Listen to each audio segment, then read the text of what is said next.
Hola a todos, estoy aquí para comunicaros que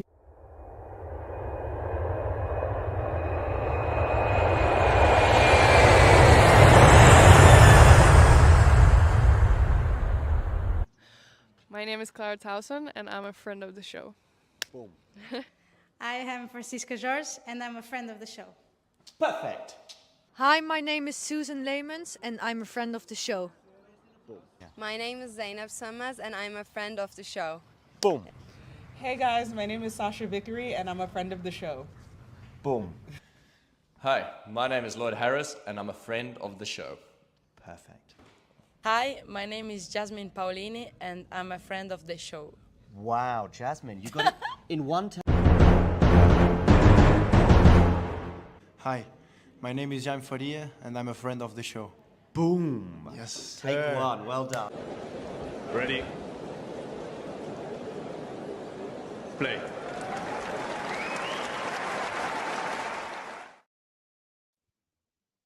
Oh, hello there, and welcome to WTA Weekly.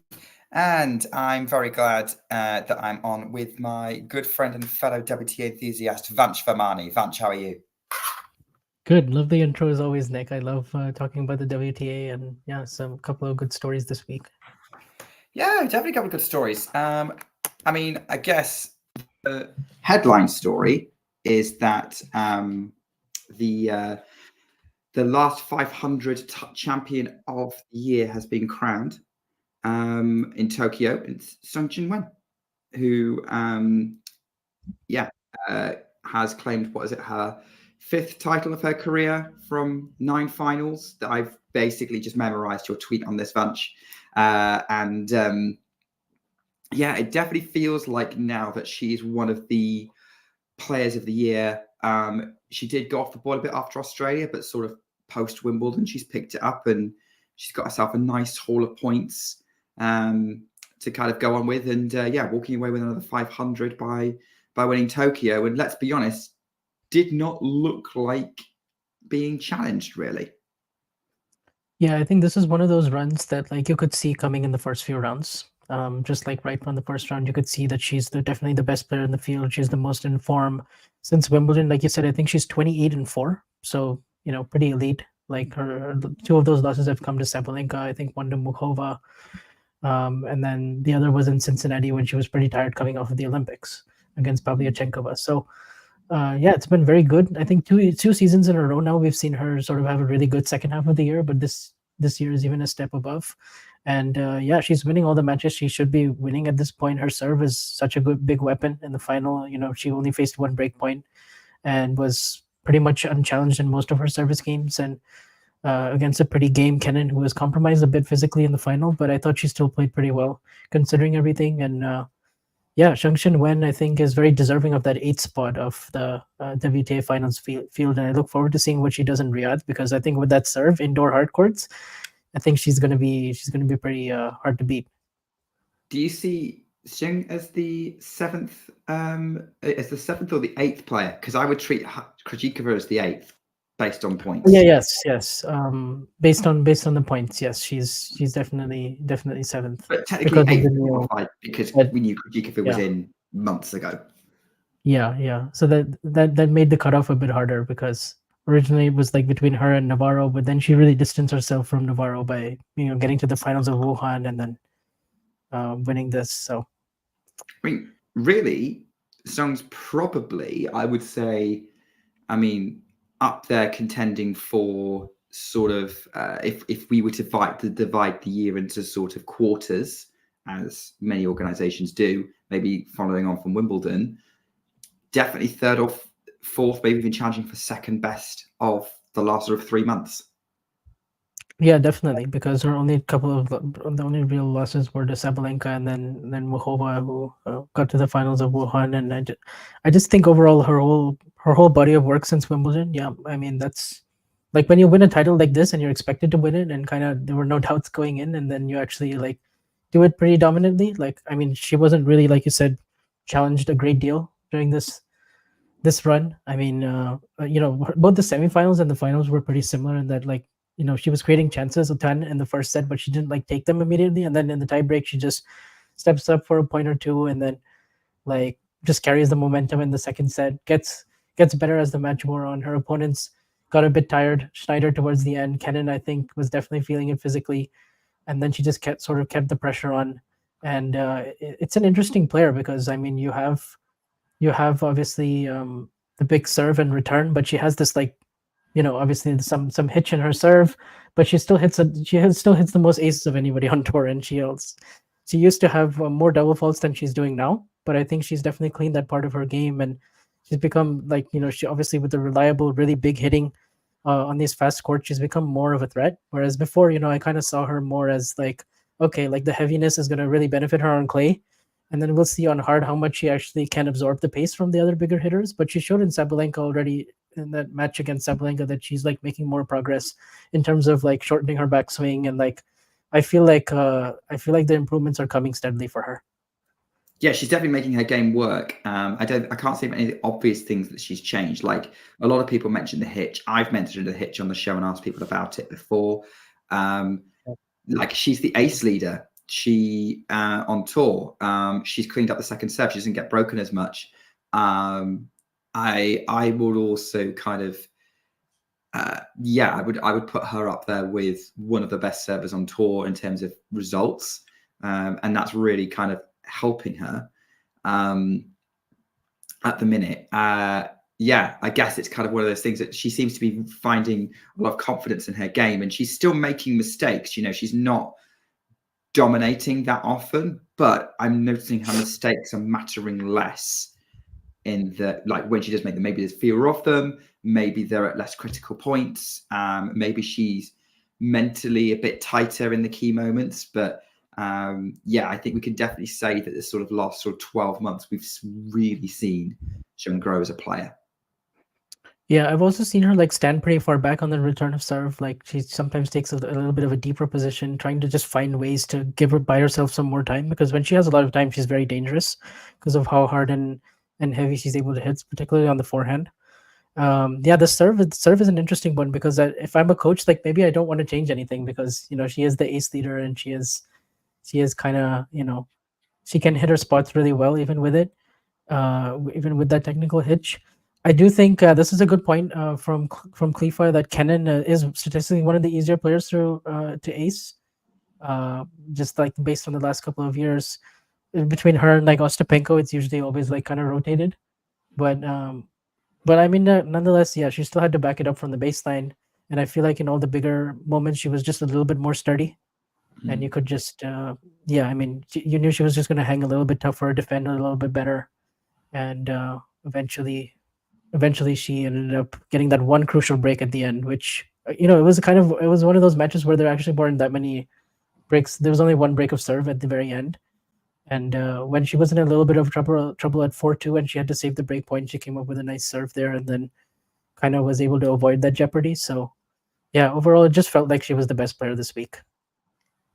I guess then the question is, how do you see her matching up with the rest of the WTA finals field? Because we've been talking about her and sort of how she has been sort of one of the better players of the last few months.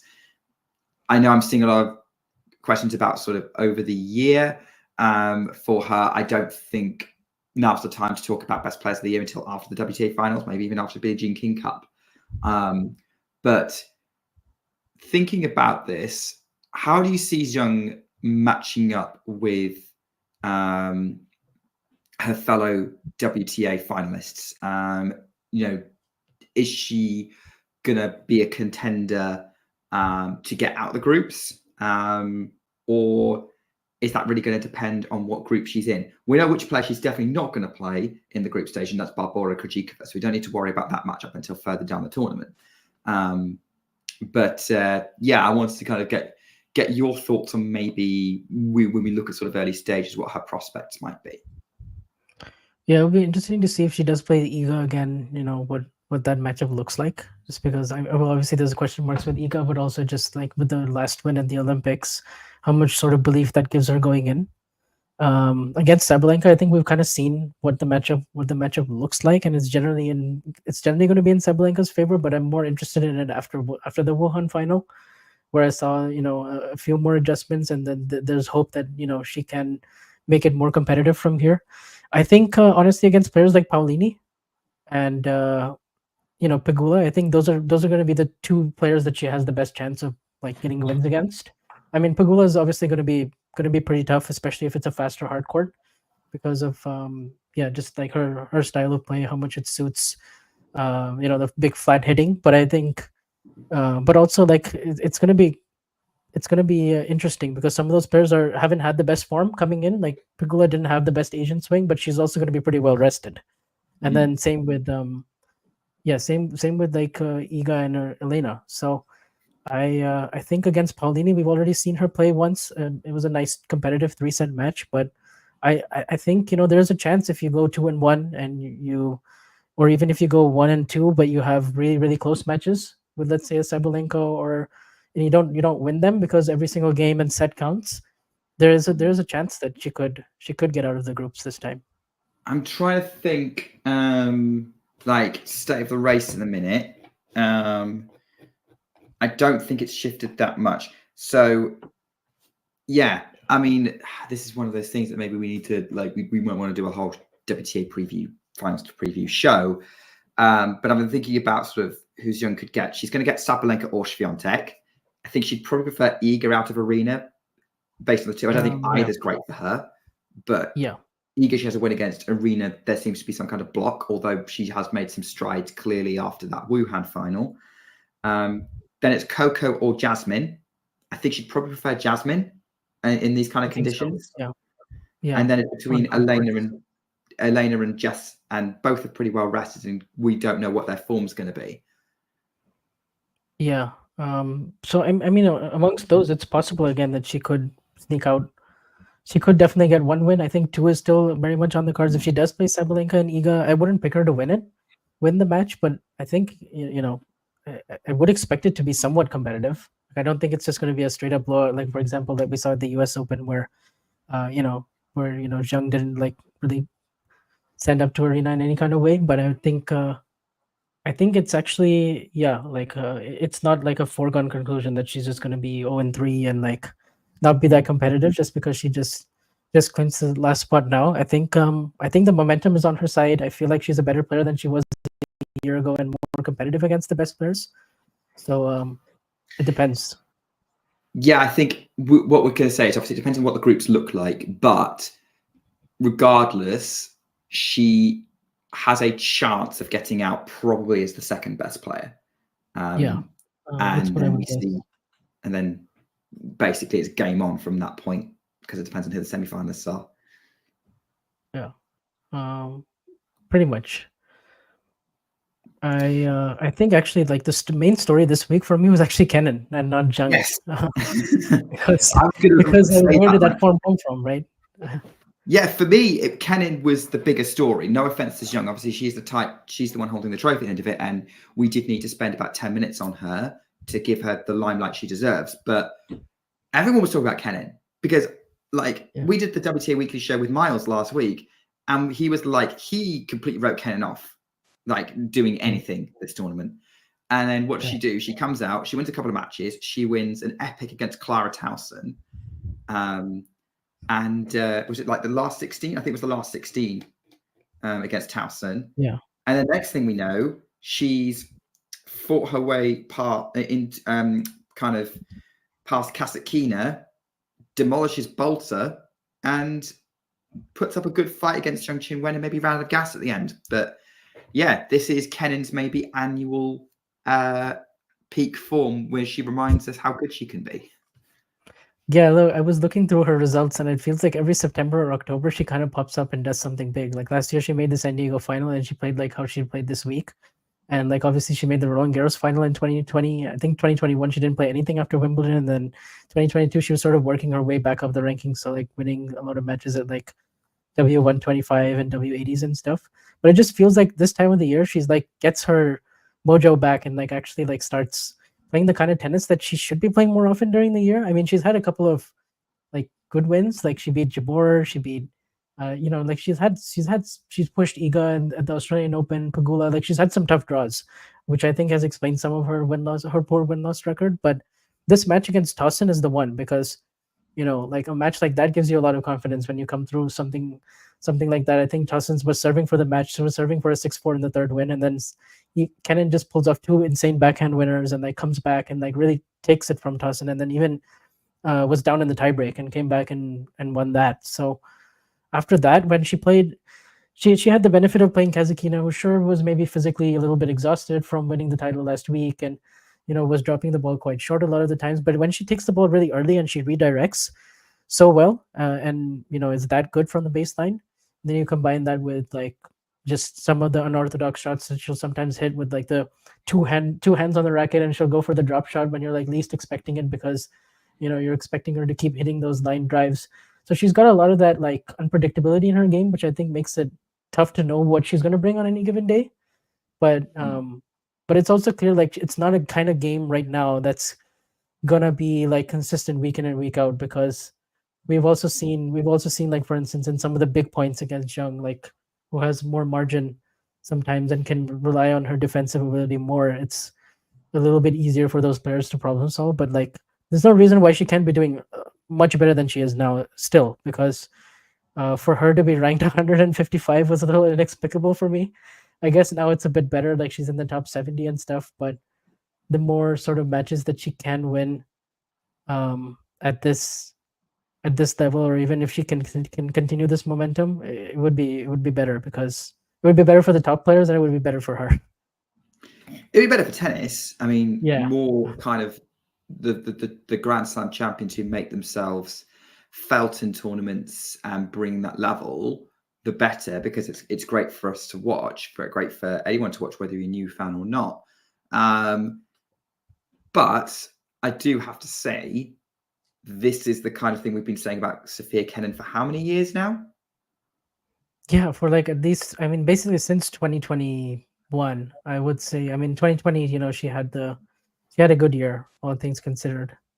And then after that, it's been kind of on and off. Like she's had some coaching switches. Then she went back to her father, which isn't like everyone's favorite character because of their relationship sometimes. But I think she's one of those wild card type players, because last year she finished the year like inside the top 35. She made that run in Guadalajara after that as well. And you're kind of thinking like, okay, she's on the verge of getting seeded for Australia. Surely she's gonna keep that momentum going into the next year. But then she just had some inexplicable losses in between, where it's like, I don't know how she lost that. Like there was one match last week in Ningbo where she was up like 4-love in the third against Ito, who ended up getting to the semis. But it's like a match that was on her racket that, like, we could have seen this from her last week even. So I think we've talked about like some of her big wins, some of her matches that she's played, and we mostly remember them as losses, like the Iga at the Australian Open in the first round, or like when she played Pegula in the second round of the US Open. That was kind of a similar match to what I saw yesterday, where it was like one really tight set, and then like just one break at the end of the second. So I feel like, yeah, she's got to get her ranking up to a point where she's meeting these players later in tournaments rather than the first, second round. Yeah, but of course then, and that kind of requires her to have draws that favour a little bit more. Maybe she gets one draw where she doesn't get these players very early on, and she can make a bit of a run, like get to the third or fourth round and then see what she can do. That's obviously something like a slam or a 1000, but yeah, that would be ideal for her, because she provides great fight and entertainment value, and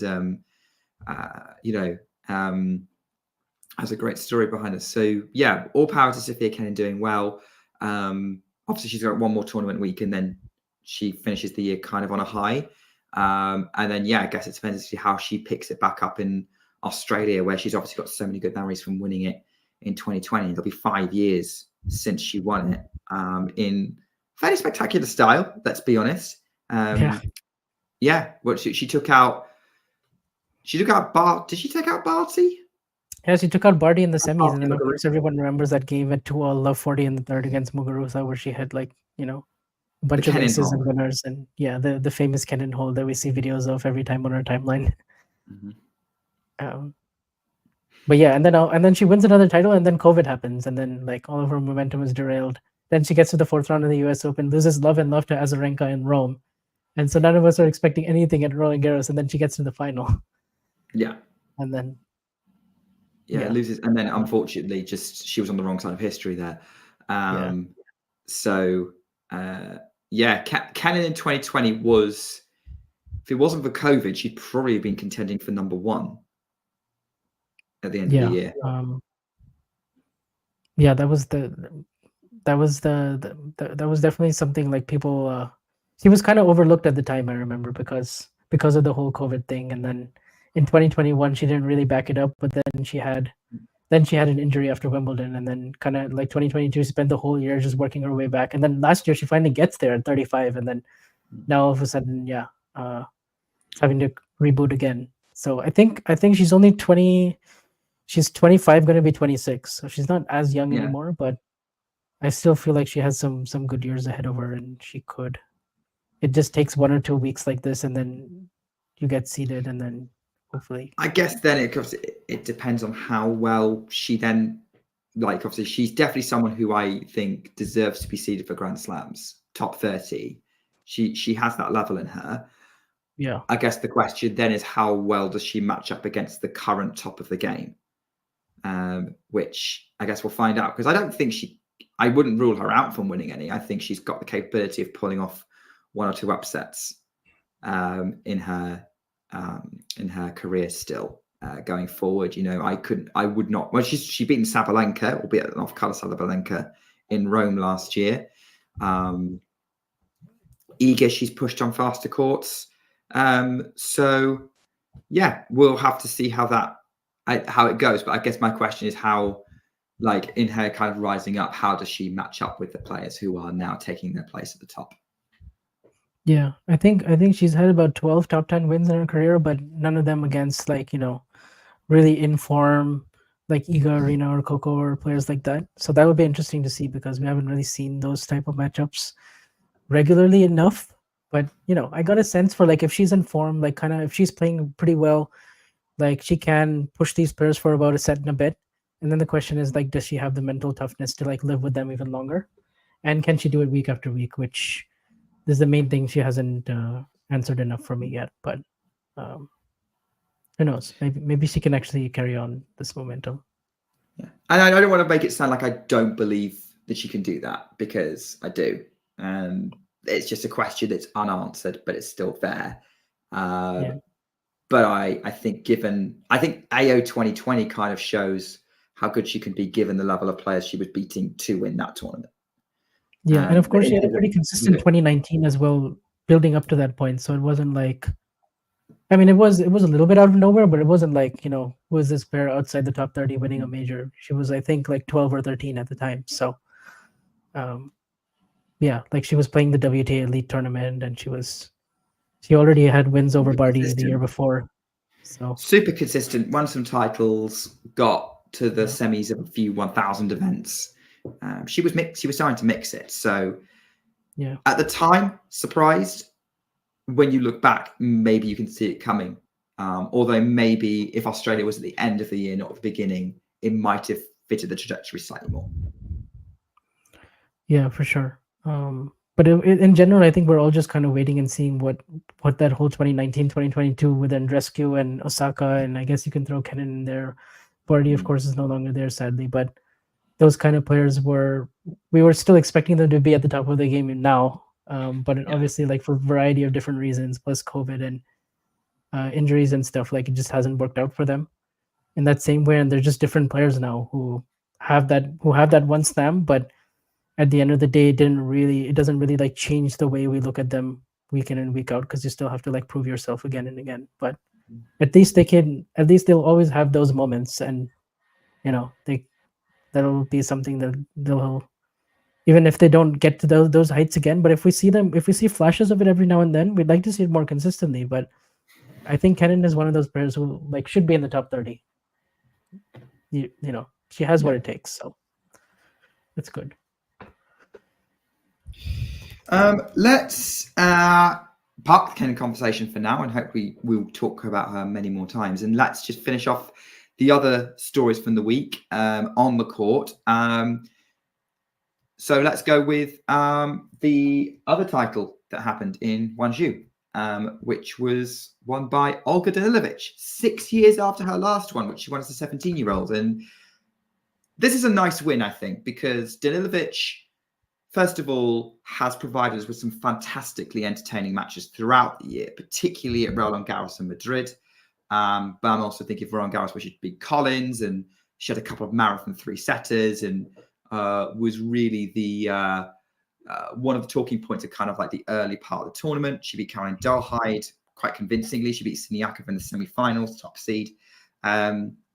So to kind of see her working her way back up and being someone who you can see picking up a few nice match wins, picking up trophies. Yeah, I think this is about the level that I would expect to see from Olga. And given the kind of highlights she's giving us, a trophy for her at the end of it all is quite nice to see for me. It is, yeah, and she was really playing well in terms of adapting her game better to the hard courts when I watched her this week, because all of her success this year has mostly come on clay. You mentioned the French Open, you mentioned there's other like challenger results as well, where she was mostly winning a ton of matches on the clay, winning at 100, winning like another challenger the year before, and then I think she pushed Andreeva, and when Andreeva won the title in before Olympics, like her first career title. So I kind of have a feeling she's going to do really well on the clay next year. But in terms of her hard court, she was like really flattening her forehand. She was, for the most part, winning her matches in straight sets, besides the Siniakova comeback, which was pretty big. And Siniakova ended up retiring at like 4-3 in the third, but it was a really good effort for her to sort of like come back and like hit around Siniakova's like craftiness. But in the final, she was just super dominant. I think Dahlheid had those two really tough three-setters coming in, so maybe it wasn't her freshest physically, but like the way Danilovic played, like it was just totally on her racket. Like the first strike aggression, like just changing the directions with the forehand down the line. The backhand has been really solid, like mostly every single time I've watched her, and I'm kind of thinking like, yeah, she's capable of this level. She has some good pop on the serve as well. Like she has really good weapons now, where when I used to watch her every now and then before this year, I feel like she could make these weapons bigger, but now she actually has the firepower, and we can see that like 52 in the world feels totally right for her. Like she should be pushing inside the top 50, top 30 even, because she's capable of those type of like week 2 runs in majors. Like she beat Collins and Vekic in marathon matches at Roland Garros. Also, I think played pretty well at the United Cup as well in the beginning of the year. So now she's put herself in a position to play most of the bigger events, which I'll be really interested to see how she does against the best, because we haven't seen a huge sample size, but this week was really important for her. And also, like, yeah, she was 17 when she won her first title, so she's only 23 now, and she has her second, so pretty good. I mean, I have to say, like, John in the chat has actually done a really good job of highlighting all her moments, like beating Vekic, beating Collins, going toe-to-toe with Collins in Madrid as well, like having a couple of real battles with her. Yeah. And it has like the clay has highlighted it, and I think she should break top 50 at least, because she's got some points on the table to pick up between now and Madrid, or did between now and the clay anyway. And your point about sort of Danilovic, I think a lot of the time when she's on, the match is on her racket a lot of the time. I think she is one of those players where she can control things very easily, but things can get a bit wild sometimes. But certainly, I think she certainly isn't afraid to take the ball on. And if you do go to toe with her, it can be really spectacular to watch. Yeah, for sure. And also because she's a lefty, like she can find that wide serve on the outside. She can mix in the drop shot as well, like Vondrousova likes to do sometimes. She's not like a drop shot dragon like Vondrousova is, but it's like it's something nice that she has in her game. The backhand cross court as well. Like she plays. I watched Jack Draper, and then I watched highlights of her, and I was like, oh wow. Like I mean, it's like on a faster type of court like this, she can actually be really imposing and like take it to her opponent, which is really good. And then when you have the consistency like she already has on clay, I think next year could be really big for her if she stays fit. By the way, if you want to hear more analysis of Jack Draper winning in Vienna this week, then check out ATP Weekly, which will be following at some point after this show for more analysis there with Damien and co. Great week for the lefties in tennis. Interesting week coming up. Obviously, we've got 3 250s happening, and the WTA finals are getting underway on Saturday. So lots to kind of preview. I think let's quickly mention the 3 250s. Let's just quickly go through them and see what we're kind of looking forward to them before we kind of get to WTA finals talk. So we've got 3 250s, I said, Yanji in China, Merida in Mexico, and Hong Kong in, Hong Kong. Really, it's Hong Kong that's got the big names in it. Dana Schneider's the top seed. Katie Bolter's the second seed. You've got Leila Fernandez. Sophia Kenin's going to see what she can do. For the Brits, Heather Watson's playing. Wang Jinyu is taking part, sort of another Chinese player who's climbing the rankings and starting to build up some momentum in her season. And we are due to see the return of Simona Halep. Oh, wow. In that tournament. On the WTA tour anyway. So that, I think, is going to be the big story from that tournament, seeing how well she does getting back on sort of tour level. I don't think you realised that, Vanch, did you? Yeah, I kind of forgot about the whole Halep thing, but that matchup against Yuan is going to be pretty interesting. Because Hong Kong is also where Hong Kong was won by Fernandez last year, right? If I remember that. Yeah. Because I remember that was one of the entertaining 250s last year, where she played Siniakova, and it was like this really good match. But yeah, like this field is honestly not that dissimilar to the Tokyo field that we had this week. So that's pretty good for Hong Kong. Like they have like basically 4 to 5, even if you include Yuan, like players that are like potentially seeded at majors.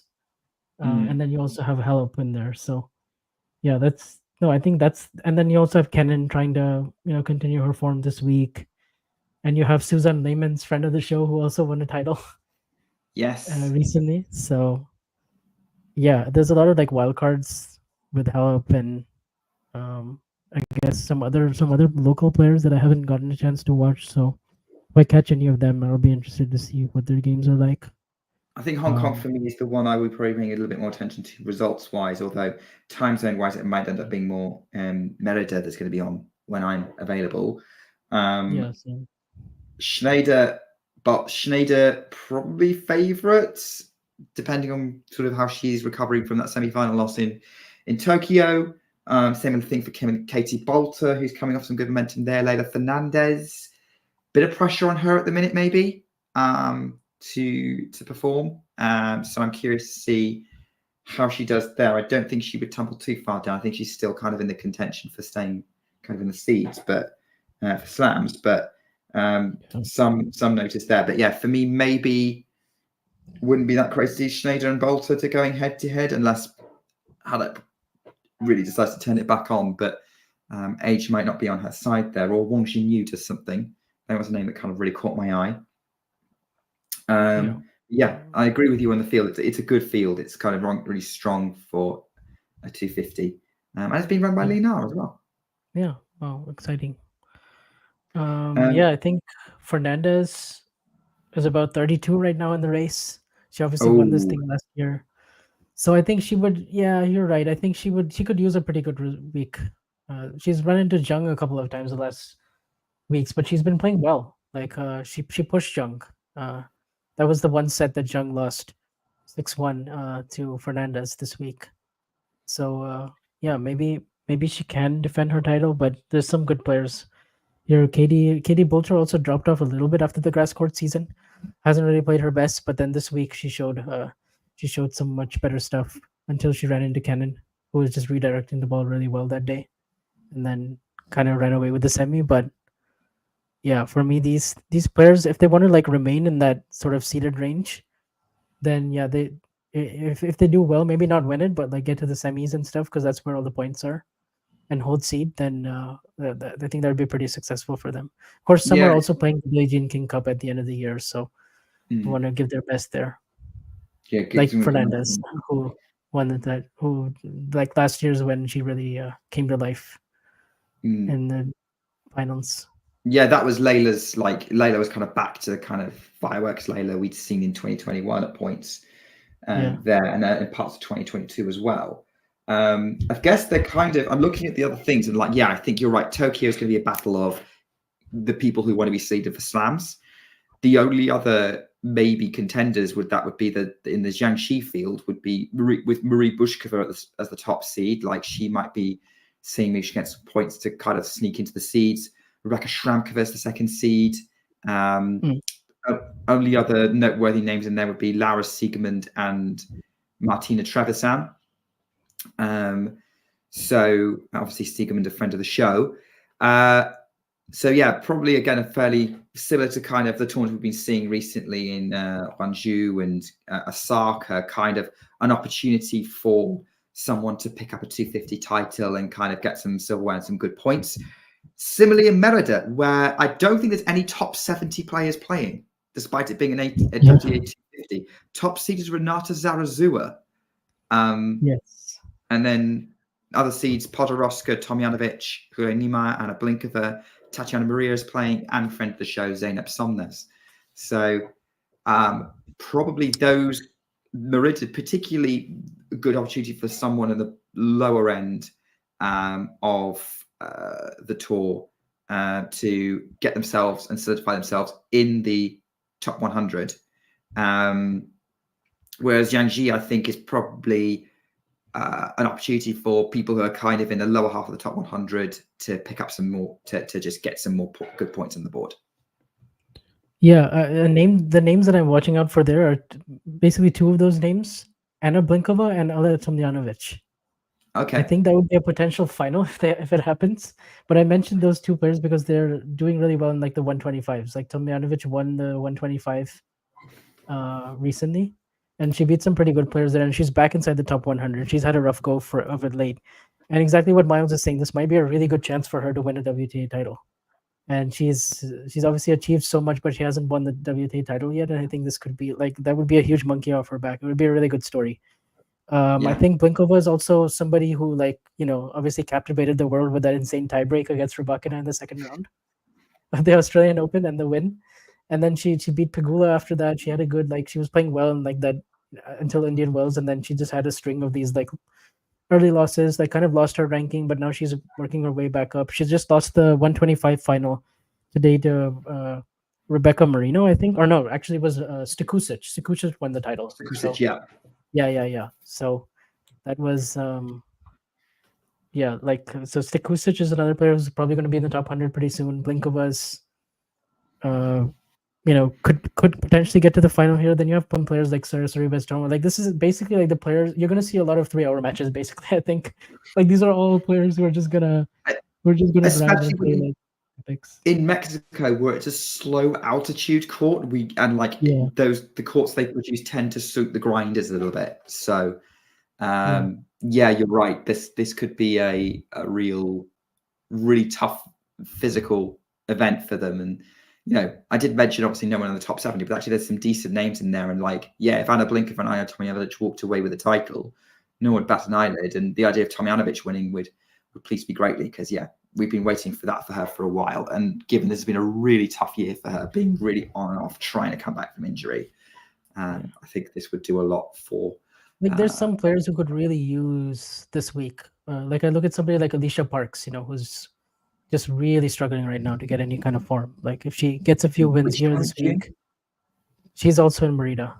Okay. But I mean, Alicia Parks first round against Kornieva, that's kind of interesting. And then there's also Maya Joint taking on who is she playing? She's playing Stikusic according to this draw I have. So that could be kind of interesting. Maya Joint is another like 18-year-old who got to the second round of the US Open. She had a big win. Like she's been playing some pretty good tennis, like a really good junior, but kind of promising. Yeah, I've heard good things about Joint. I think I remember her doing decently in Australia as well. Like I've seen her name pop up a few times. I think I've seen her play once or twice. And yeah, there's some definite promise there. The Australians have got some I an remember she interesting got to the generation. second round. Who did she play? Oh, she played against Keys, I think. Yeah, it might have been Keys Yeah. in the second round of the US Open. But like she came through qualifying and like beat everybody pretty badly in qualies. And then won her first round.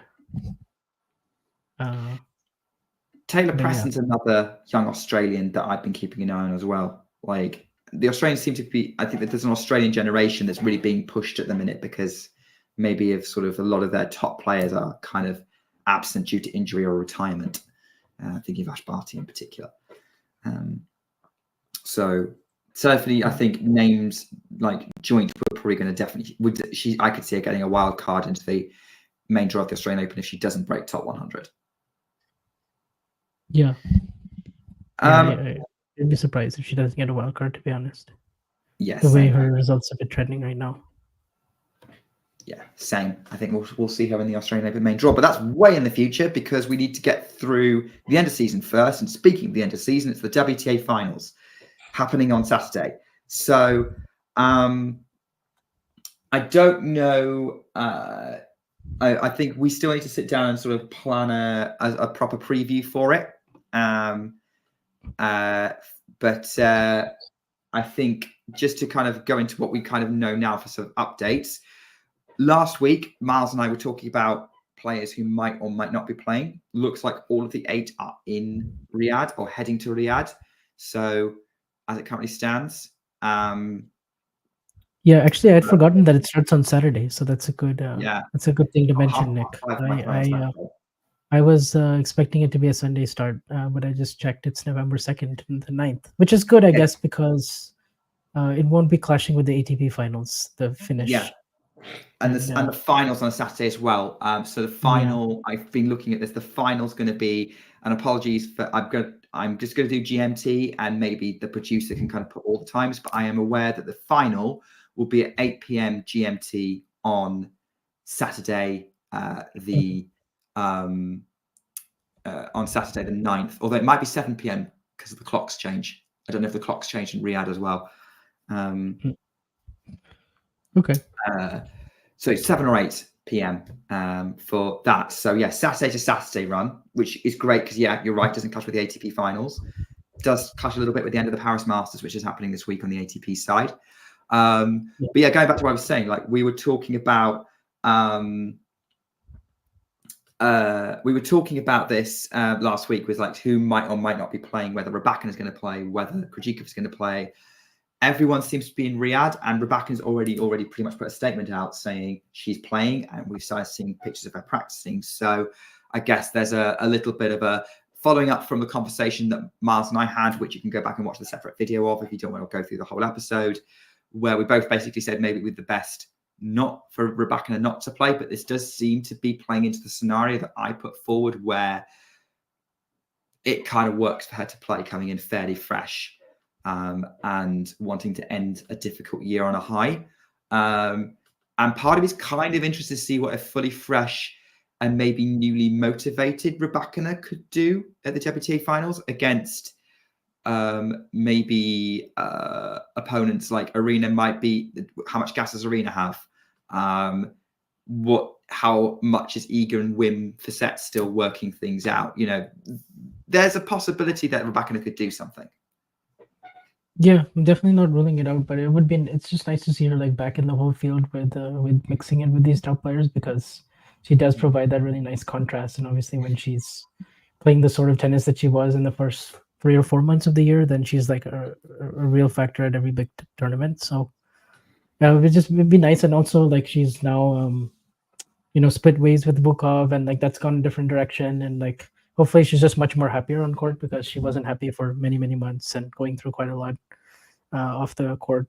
But we don't know the full details, but clearly she was suffering from some illnesses and the coaching stuff. So yeah, hopefully she'll be fully healthy, and then we'll see some good tennis. The expectations are not very high for her in general, so she can kind of use that to her advantage. Yeah. I think she might definitely want to get back into the top 4 because she doesn't want to risk playing Iga or Arena in a quarters of Australia instead of the semis. I think that would be the preferable option for her.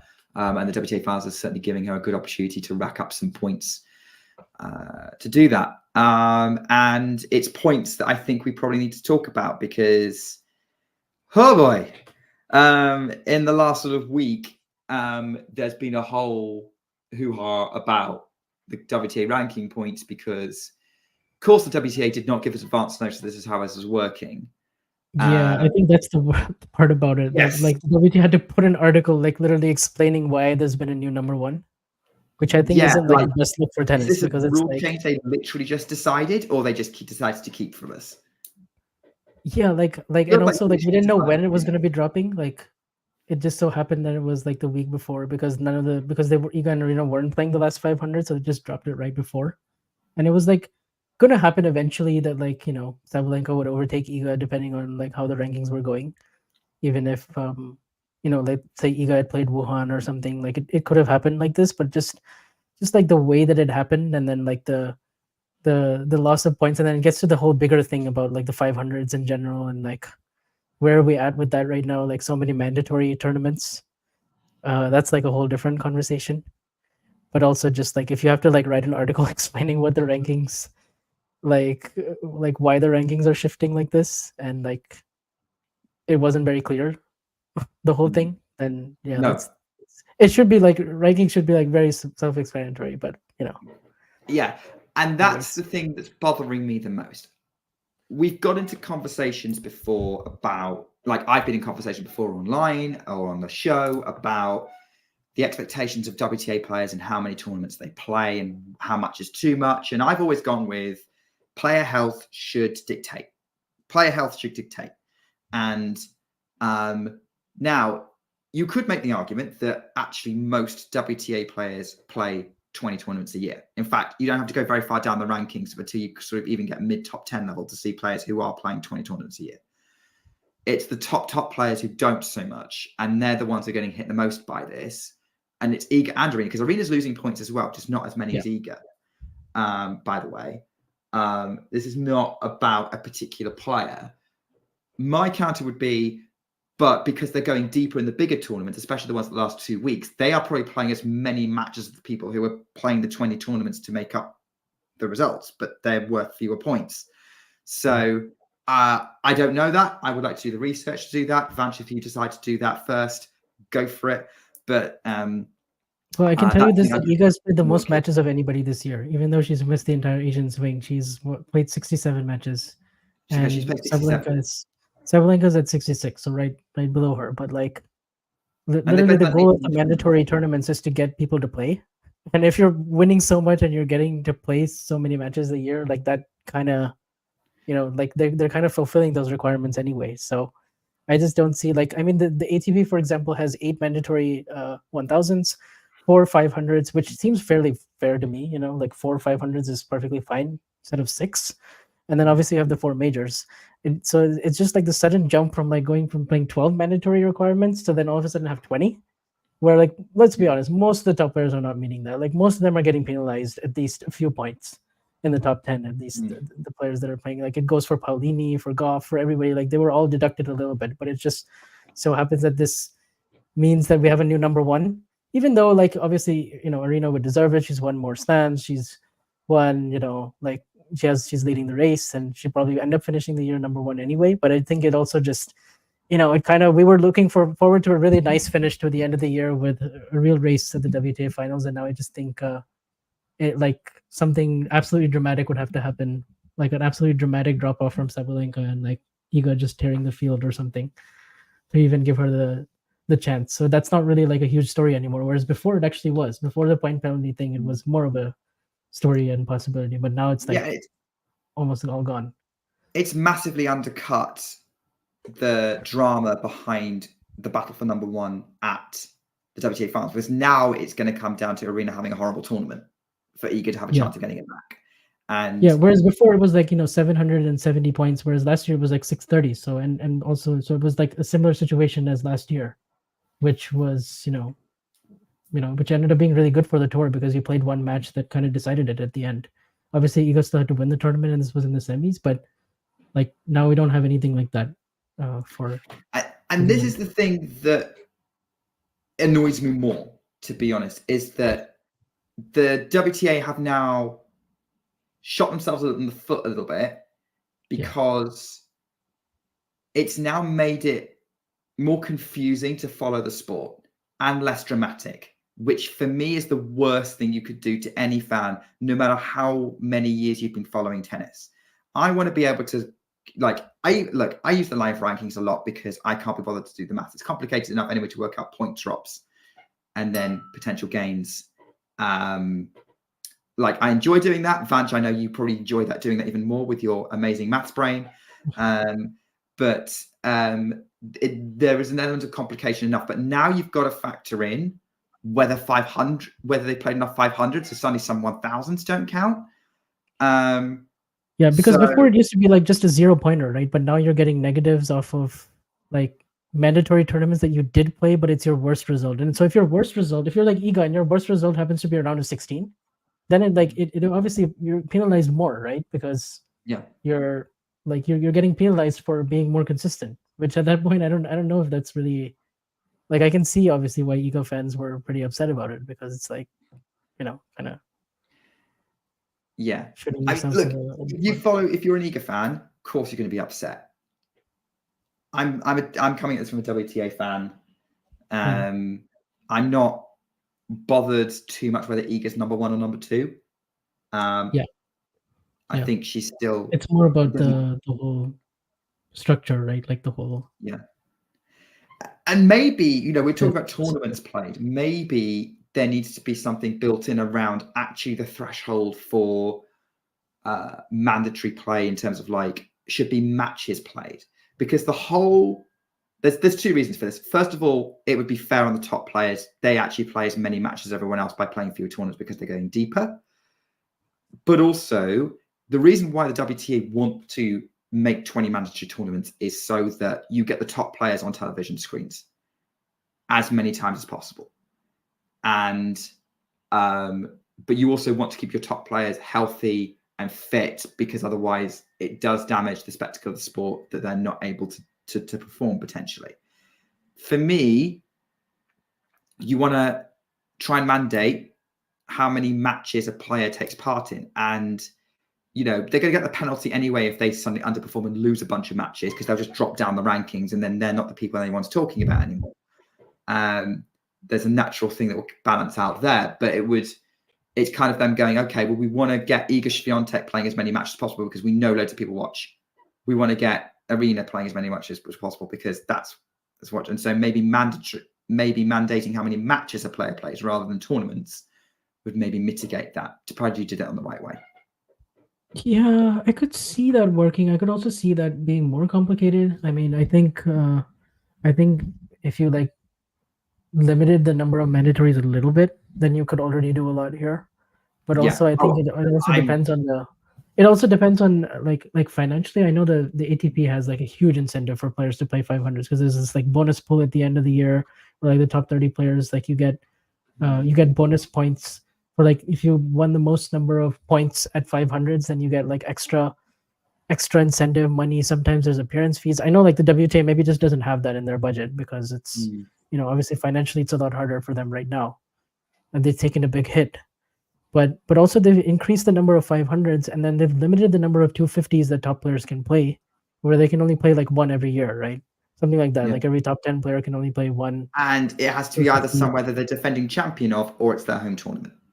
Yeah, so I just think that's not great for the lower tournaments as well, because you want good fields in those too, right? You don't just want amazing fields at 500s. Obviously amazing fields at 500s is great, but then also when they're in the same week as the two, a 250 and a 500, it's who's actually watching Guangzhou? I know we are, because we're diehard fans and we love the sport, but I don't know how much media attention that's getting versus this, when there's some really good stories there, and I don't know if that's the best way to promote the sport overall, because I also feel the amount of 500s that there are, they're not all equal, in terms of the fields, and you're seeing a lot of withdrawals, retirements, players just entering tournaments and then playing one round and then giving a walkover and retiring because they just physically can't do it anymore in terms of their bodies and in terms of like just meeting that threshold of 6 or 5 or 6, I guess, which seems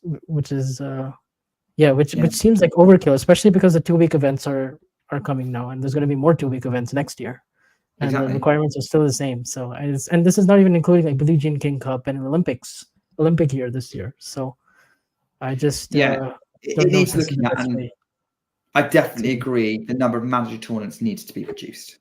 That's you have 10 1000s right now. You can make 8 of them mandatory, and you can make 4 of the 6 500s mandatory, and then you're still like you're at somewhere in between what it used to be and what it is now. Because I just think where it is right now is too much for players' bodies, and we should listen to the players a little bit more when they're talking about like longevity, because you want the best product, right? You don't want like players just showing up at your tournaments and just to make the tournaments happy, but you also want them to play their best tennis. I think the counter the WTA will put forward is, but most players play at least 20 anyway.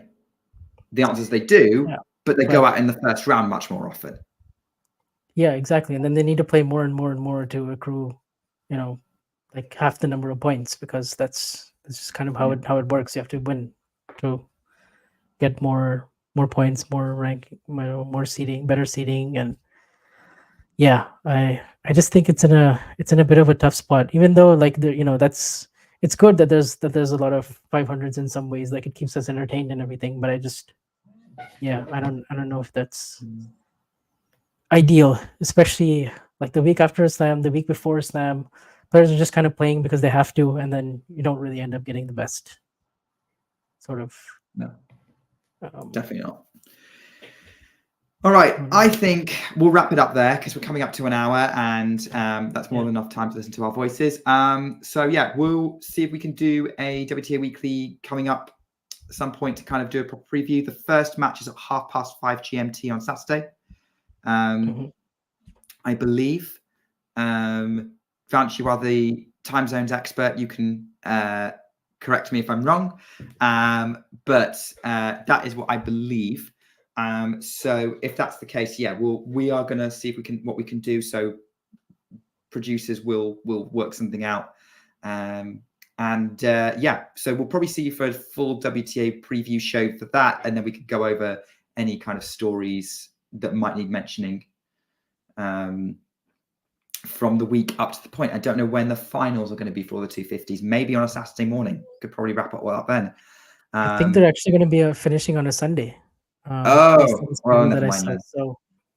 So I don't know. I think we might have to do one either midweek, or mid WTA finals maybe, or we'll wrap up the production meeting. Yeah, or maybe we just I don't know. We'll figure it out later, but we'll do that later. But keep your eyes peeled, viewers and listeners, for us to hit your YouTube or podcast feeds with the WTA Weekly preview of the WTA finals. Super exciting. Vaj, thank you so much for coming on and providing fantastic insight into the world of tennis as always. Yeah, pleasure as always, Nick. And excited about WTA finals. All right. So am I. So we'll talk more about that in the next episode of WTA Weekly. So I hopefully see you then. In the meantime, take care and keep talking tennis. If you enjoyed this video, make sure you hit that like button. Don't forget to subscribe and click that notification bell so you don't miss out on all things tennis.